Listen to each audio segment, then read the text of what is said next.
Hello friends, आप सभी का एक बार फिर आपके अपने इस प्यारे से चैनल इजी एजुकेशन में स्वागत है। मैं सुरेंद्र कुमार आप सभी का एक बार फिर से हार्दिक स्वागत करता हूं। आज की क्लास हमारी क्लास 12 हिंदी की होने वाली है, जिसमें हम विकल्पों की प्रैक्टिस करेंगे। जैसे कि आप लोगों को पता है कि मैं 5 वीडियो टाइप फर्स्ट के अपलोड कर चुका हूं, जिसमें हमने 50 विकल्पों की प्रैक्टिस की थी। इसके बाद टाइप 2 के भी 1-2 वीडियो में डाल चुका हूं, अतः उनको मैं कंटिन्यू रखूंगा और आज हम उन 50 क्वेश्चनों के बाद की प्रैक्टिस करेंगे। अतः इस वीडियो में हम 20 क्वेश्चनों की प्रैक्टिस करेंगे। इस प्रकार से हमारे 70 ऑब्जेक्ट कंप्लीट हो जाते हैं। तो आइए स्टार्ट करते हैं। तो आपका 50वां क्वेश्चन जैसा आपको स्क्रीन पर दिख रहा होगा कि छायावाद काल की पत्रिका है हरिश्चंद्र, मैगनीज, सरस्वती, हंस, कादम्बिनी। तो छायावाद काल की पत्रिका जो है वो है, आप लोगों को पता होगा, कादम्बिनी। आज का हमारा पहला क्वेश्चन होगा, सत्यार्थ प्रकाश रचना का संबंध है। सत्यार्थ प्रकाश रचना का संबंध है ब्रह्म समाज से, आर्य समाज से, प्रार्थना समाज से, थियोसॉफिकल सोसाइटी से। तो सत्यार्थ प्रकाश रचना का जो संबंध है वो है आर्य समाज से। तो आप लोगों के लिए आज का पहला क्वेश्चन समझ में आ गया कि सत्यार्थ प्रकाश रचना है वो कौन से है, आपकी आर्य समाज से। तो इसका राइट आंसर कौन सा है, तो आप लोगों को पता होना चाहिए कि आर्य समाज इसका राइट आंसर है।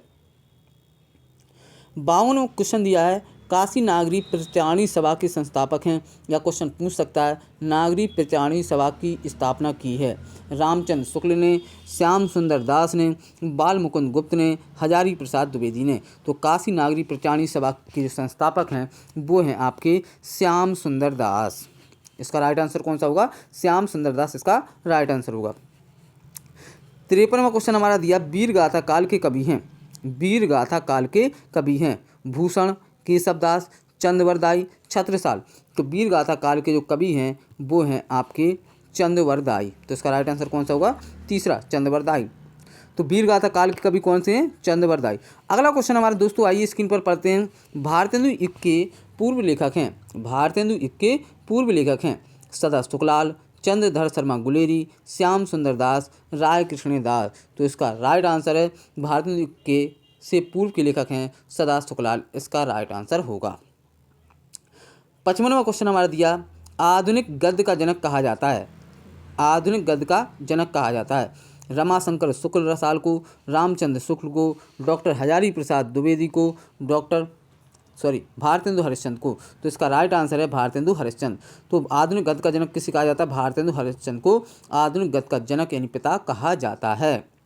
56वां क्वेश्चन आपको स्क्रीन पर दिख रहा होगा, आचार्य महावीर प्रसाद द्विवेदी द्वारा संपादित पत्रिका है। या फिर क्वेश्चन पूछ सकता है पेपर में, आचार्य महावीर प्रसाद द्विवेदी ने किस पत्रिका का संपादन किया था, हंस, सरस्वती, ब्राह्मण, इंदु।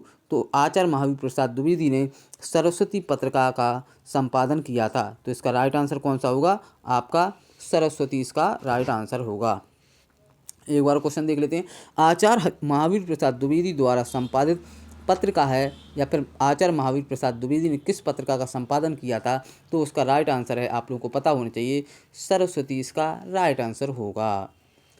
57वां क्वेश्चन आपको स्क्रीन पर दिख रहा होगा, क्वेश्चन को पढ़िए। यहाँ पर दिया, महावीर प्रसाद द्विवेदी द्वारा द्विवेदी द्वारा लेखक हैं। महावीर प्रसाद द्विवेदी लेखक हैं भारतेंदु युग के, द्विवेदी युग के, शुक्ल युग के, प्रेमचंद्र युग के। तो ध्यान रखना, महावीर प्रसाद द्विवेदी में पीछे द्विवेदी जुड़ा, तो यहाँ पर भी ये लेखक जो होंगे द्विवेदी युग के लेखक होंगे। तो महावीर प्रसाद द्विवेदी लेखक हैं किसके, द्विवेदी युग के। 58वां क्वेश्चन दिया आपका स्क्रीन पर, फोर्ट विलियम कॉलेज स्थित था, या फोर्ट विलियम कॉलेज की स्थापना कहाँ हुई थी, आगरा, मद्रास, कोलकाता, हैदराबाद। तो इसका राइट आंसर आप लोगों को पता होगा, कोलकाता इसका राइट आंसर है। तो फोर्ट विलियम कॉलेज कहाँ पर स्थित है दोस्तों, तो कोलकाता में यानी कलकत्ता में फोर्ट विलियम कॉलेज स्थित है। 59वां क्वेश्चन आपका दिया है, आनंद कादम्बिनी के संपादक हैं। आनंद कादम्बिनी के संपादक हैं गुलाब राय, पंडित प्रताप नारायण मिश्र, बद्री नारायण चौधरी प्रेमधन, सदा सुखलाल। तो आनंद कादम्बिनी के संपादक हैं वो हैं बद्री नारायण चौधरी प्रेमधन। तो आनंद कादम्बिनी के संपादक कौन से हैं, बद्री नारायण चौधरी प्रेमधन। 60वां क्वेश्चन आपको स्क्रीन पर दिख रहा है, सरस्वती पत्रिका का प्रकाशन काल है। सरस्वती पत्रिका का प्रकाशन काल है 1868 ईस्वी, 1900 ईस्वी, 1880 ईस्वी, 1870 ईस्वी। तो सरस्वती पत्रिका का प्रकाशन काल है वो है 1900 ईस्वी। तो इसका आपको ध्यान रहेगा कि सरस्वती पत्रिका कब लिखी गई, तो 1900 ईस्वी में लिखी गई।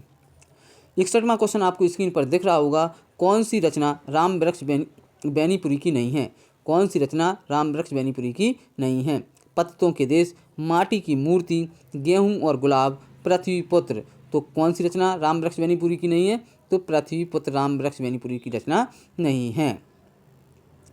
62वां क्वेश्चन आपको दिया है, रेखा चित्र पर आधारित रचना है। रेखा चित्र पर आधारित रचना है।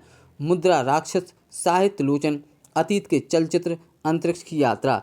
तो इसका राइट आंसर आपको पता होना चाहिए। रेखा चित्र पर आधारित रचना जो है वो है चित्र चित्र चित्र चित्र चित्र। कौन से चित्र? अतीत के चलचित्र। 63वां क्वेश्चन आपको स्क्रीन पर दिख रहा होगा दोस्तों, स्मृति की रेखाएं कृति हैं।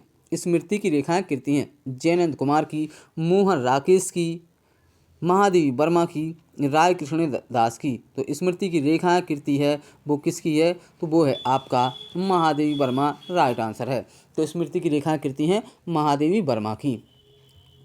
64वां क्वेश्चन आपको स्क्रीन पर दिख रहा होगा, हिंदी के या फिर की रेखा चित्रकार है। हिंदी के रेखा चित्रकार हैं जयशंकर प्रसाद, महादेवी वर्मा, राम कुमार वर्मा और विष्णु प्रभाकर। तो यहाँ पर हिंदी के या फिर की रेखा चित्रकार हैं वो है महादेवी वर्मा जी। तो इसका राइट आंसर कौन सा होगा? महादेवी वर्मा। दोस्तों 65वां क्वेश्चन आपको दिख रहा है, हंस के संपादक थे या हंस पत्रिका के संपादक थे सूर्यकांत त्रिपाठी निराला, राहुल सांस्कृत्यायन, महावीर प्रसाद द्विवेदी और प्रेमचंद। तो हंस किसने लिखी है? तो मुंशी प्रेमचंद जी ने लिखी है। अतः इसका राइट आंसर होगा मुंशी प्रेमचंद। 66वां क्वेश्चन आपको स्क्रीन पर दिख रहा है, तिब्बत यात्रा के लेखक हैं। तिब्बत यात्रा के लेखक हैं अध्यापक पूर्ण सिंह, राय कृष्ण दास, राहुल सांस्कृत्यायन, अज्ञे। तो इसका राइट आंसर है आपका पता होगा कि तिब्बत यात्रा के जो लेखक हैं वो हैं राहुल सांस्कृत्यायन। 67वां क्वेश्चन दिया, छायावादोत्तर युग का काल है। छायावादोत्तर युग का काल है तो वो कौन सा है? 1868 से 1900, 1919 से 1922, 1919 से 1938, 19 से 38 से वर्तमान तक। तो छायावादोत्तर काल का जो युग काल है वो 1938 से वर्तमान तक। 68वां क्वेश्चन दिया, द्विवेदी युग का नामकरण होगा। द्विवेदी युग का नामकरण होगा महावीर प्रसाद द्विवेदी के नाम पर, हजारी प्रसाद द्विवेदी के नाम पर, जयशंकर प्रसाद के नाम पर, राम कुमार वर्मा के नाम पर। तो जो द्विवेदी युग का नामकरण होगा वो महावीर प्रसाद द्विवेदी के नाम पर हुआ है। किसके नाम पर द्विवेदी का नामकरण होगा? महावीर प्रसाद द्विवेदी। 69वां क्वेश्चन आपको स्क्रीन पर दिख रहा होगा, निम्नलिखित में से कौन प्रसिद्ध आलोचक हैं? निम्नलिखित में से कौन प्रसिद्ध आलोचक हैं? आचार्य रामचंद्र शुक्ल, महादेवी वर्मा, मुंशी प्रेमचंद, जयशंकर प्रसाद। तो निम्नलिखित कौन प्रसिद्ध आलोचक हैं? तो रामचंद्र शुक्ल प्रसिद्ध आलोचक हैं। तो इसका राइट आंसर कौन सा होगा? रामचंद्र शुक्ल। आज का हमारा इस वीडियो का लास्ट क्वेश्चन है 70वां क्वेश्चन, सरदार पूर्ण सिंह का लेखन युग है। सरदार पूर्ण सिंह का लेखन युग है भारतेंदु युग, द्विवेदी युग, छायावादी युग, छायावादोत्तर युग। तो इसका राइट आंसर है दोस्तों सरदार पूर्ण सिंह लेखन का युग कौन सा है? द्विवेदी युग इसका राइट आंसर है। तो फ्रेंड्स आज के हमारे 20 क्वेश्चन कंप्लीट हुए। आप वीडियो को रिपीट करके देखिए, आपको हर क्वेश्चन की प्रैक्टिस हो जाएगी। यदि आप 2, 4, 5 बार देख लेते हैं तो आपको क्वेश्चन रट जाएंगे बिल्कुल भी, और पेपर में आप उनका आंसर सही ढंग से दे सकेंगे। अब हम मिलते हैं इसके बाद नेक्स्ट वीडियो में नए 20-30 क्वेश्चनों के साथ। हम 30 क्वेश्चन करेंगे। इस प्रकार से हमारे आखिरी वीडियो में 100 क्वेश्चन पूरे कंप्लीट हो जाएंगे। तो जब तक आप इस वीडियो को बार बार रिपीट करके देखिए। अब मिलते हैं नेक्स्ट वीडियो में नेक्स्ट पार्ट के साथ। तब तक के लिए नमस्कार। Thank you very much.